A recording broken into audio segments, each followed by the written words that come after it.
Not one soul comes on earth without the permission of Allah God. Not one soul leaves without the permission.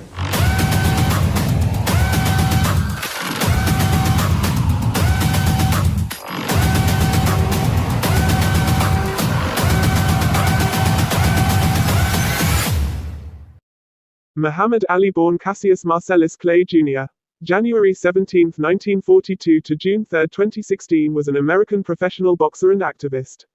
Nicknamed the Greatest, he is regarded as one of the most significant sports figures of the 20th century and is often regarded as the greatest heavyweight boxer of all time. He held the Ring magazine heavyweight title from 1964 to 1970. He was the undisputed champion from 1974 to 1978 and the WBA and Ring heavyweight champion from 1978 to 1979. In 1999, he was named Sportsman of the Century by Sports Illustrated and the Sports Personality of the Century by the BBC. Born and raised in Louisville, Kentucky, he began training as an amateur boxer at age 12. At 18, he won a gold medal in the light heavyweight division at the 1960 Summer Olympics and turned professional later that year. He converted to Islam after 1961. He won the World Heavyweight Championship, defeating Sonny Liston in a major upset on February 25, 1964, at age 22. During that year, he denounced his birth name as a slave name, and formally changed his name to Muhammad Ali. In 1966, Ali refused to be drafted into the military, owing to his religious beliefs and ethical opposition to the Vietnam War, and was found guilty of draft evasion and stripped of his boxing titles. He stayed out of prison while appealing the decision to the Supreme Court, where his conviction was overturned in 1971. He did not fight for nearly 4 years and lost a period of peak performance as an athlete. Ali's actions as a conscientious objector to the Vietnam War made him an icon for the larger counterculture of the 1960s generation, and he was a very high-profile figure of racial pride for African Americans during the civil rights movement and throughout his career. As a Muslim, Ali was initially affiliated with Elijah Muhammad's Nation of Islam. He later disavowed the NOI, adhering to Sunni Islam.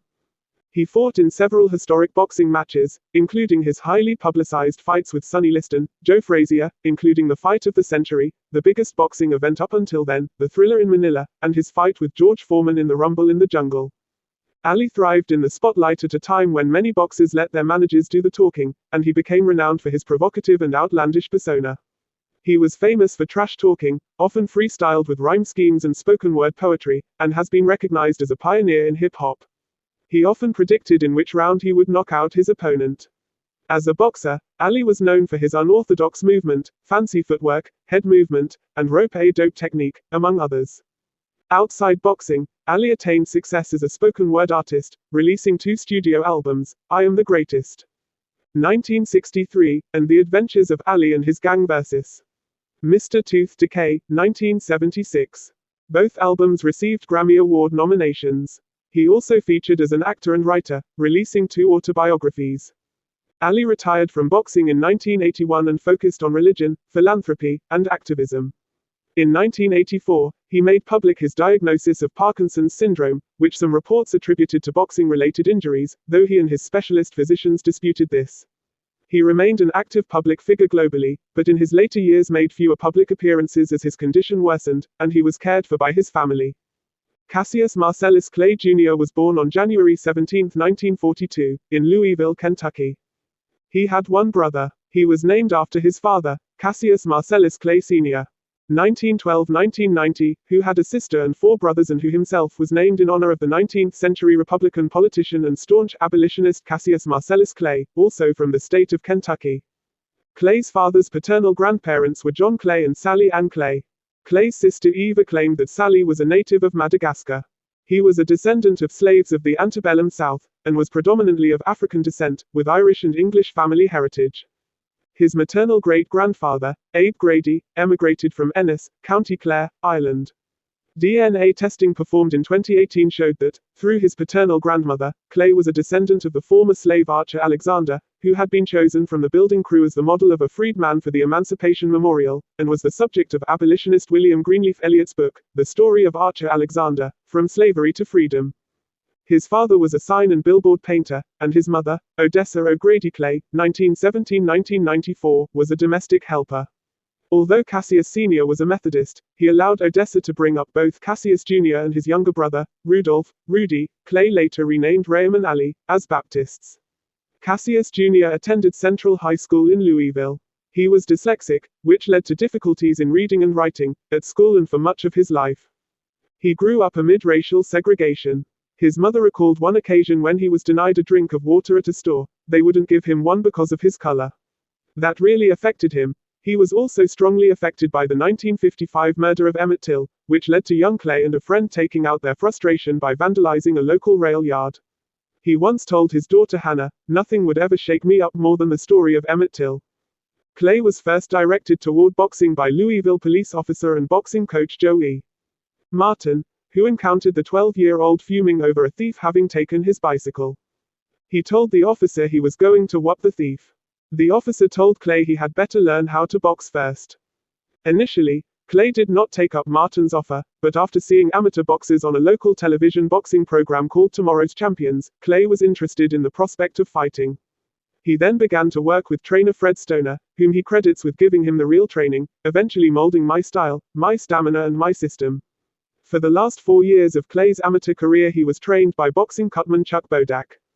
Clay made his amateur boxing debut in 1954 against local amateur boxer Ronnie O'Keefe. He won by split decision. He went on to win 6 Kentucky Golden Gloves titles, 2 National Golden Gloves titles, an Amateur Athletic Union national title, and the light heavyweight gold medal in the 1960 Summer Olympics in Rome. Clay's amateur record was 100 wins with 5 losses. In his 1975 autobiography he recalled that shortly after his return from the Rome Olympics, he threw his gold medal into the Ohio River after he and a friend were refused service at a whites-only restaurant and fought with a white gang. The story was later disputed, and several of his friends, including Bundini Brown and photographer Howard Bingham, denied it. Brown told Sports Illustrated writer Mark Cram, "Honkies sure bought into that one." Thomas Hauser's biography of Ali stated that Ali was refused service at the diner but that he lost his medal a year after he won it. Ali received a replacement medal at the Georgia Dome during the 1996 Olympics in Atlanta, where he lit the torch to start the games. Clay made his professional debut on October 29, 1960, winning a 6-round decision over Tony Hunsaker. From then until the end of 1963, Clay amassed a record of 19-0 with 15 wins by knockout. He defeated boxers including Tony Esperti, Jim Robinson, Donnie Fleeman, Alonzo Johnson, George Logan, Willie Besmanoff, Lamar Clark, Doug Jones, and Henry Cooper. Clay also beat his former trainer and veteran boxer Archie Moore in a 1962 match. These early fights were not without trials. Clay was knocked down by both Sonny Banks and Cooper. In the Cooper fight, Clay was floored by a left hook at the end of round 4 and was saved by the bell, going on to win in the predicted 5th round due to Cooper's severely cut eye. The fight with Doug Jones on March 13, 1963, was Clay's toughest fight during this stretch. The number 2 and 3 heavyweight contenders respectively, Clay and Jones fought on Jones' home turf at New York's Madison Square Garden. Jones staggered Clay in the first round, and the unanimous decision for Clay was greeted by boos and a rain of debris thrown into the ring. Watching on closed-circuit TV, heavyweight champ Sonny Liston quipped that if he fought Clay Liston, might get locked up for murder. The fight was later named Fight of the Year by The Ring magazine. In each of these fights, Clay vocally belittled his opponents and vaunted his abilities. He called Jones an ugly little man, and Cooper a bum. He said he was embarrassed to get in the ring with Alex Mateff and claimed that Madison Square Garden was too small for me. Ali's trash talk was inspired by professional wrestler Gorgeous George Wagner's, after he saw George's talking ability attract huge crowds to events. In a 1969 interview he stated that he met with George in Las Vegas in 1961, that George told him that talking a big game would earn paying fans who either wanted to see him win or wanted to see him lose, thus Clay transformed himself into a self-described big mouth and a bragger. In 1960, Clay left Moore's camp, partially due to Clay's refusal to do chores such as washing dishes and sweeping. To replace Moore, Clay hired Angelo Dundee to be his trainer.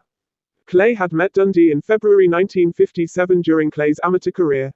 Around this time, Clay sought longtime idol Sugar Ray Robinson to be his manager, but was rebuffed. Ali defended his title against former heavyweight champion Floyd Patterson on November 22, 1965. Before the match, Ali mocked Patterson, who was widely known to call him by his former name Cassius Clay, as an Uncle Tom, calling him the Rabbit. Although Ali had the better of Patterson, who appeared injured during the fight, the match lasted 12 rounds before being called on a technical knockout. Patterson later said he had strained his sacroiliac. Ali was criticized in the sports media for appearing to have toyed with Patterson during the fight. Patterson biographer W.K. Stratton claims that the conflict between Ali and Patterson was not genuine but was staged to increase ticket sales and the closed-circuit viewing audience, with both men complicit in the theatrics. Stratton also cites an interview by Howard Cosell in which Ali explained that rather than toying with Patterson, he refrained from knocking him out after it became apparent Patterson was injured. Patterson later said that he had never been hit by punches as soft as Ali's. Stratton states that Ali arranged the second fight, in 1972, with the financially struggling Patterson to help the former champion earn enough money to pay a debt to the IRS. What's my name? Ali won a unanimous 15-round decision.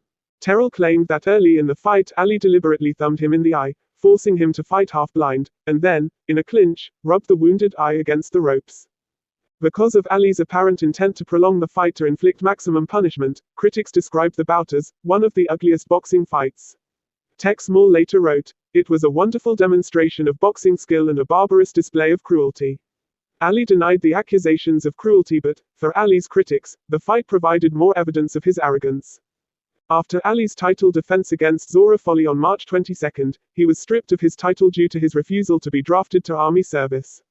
His boxing license was also suspended by the state of New York. He was convicted of draft evasion on June 20 and sentenced to 5 years in prison and a $10,000 fine. He paid a bond and remained free while the verdict was being appealed. By the end of his boxing career, Ali had absorbed an estimated 200,000 hits. In 1984, Ali was diagnosed with Parkinson's syndrome, which sometimes results from head trauma from violent physical activities such as boxing. Ali still remained active during this time, later participating as a guest referee at WrestleMania I. Ali was hospitalized in Scottsdale, Arizona, on June 2, 2016, with a respiratory illness. Though his condition was initially described as fair, it worsened, and he died the following day at the age of 74 from septic.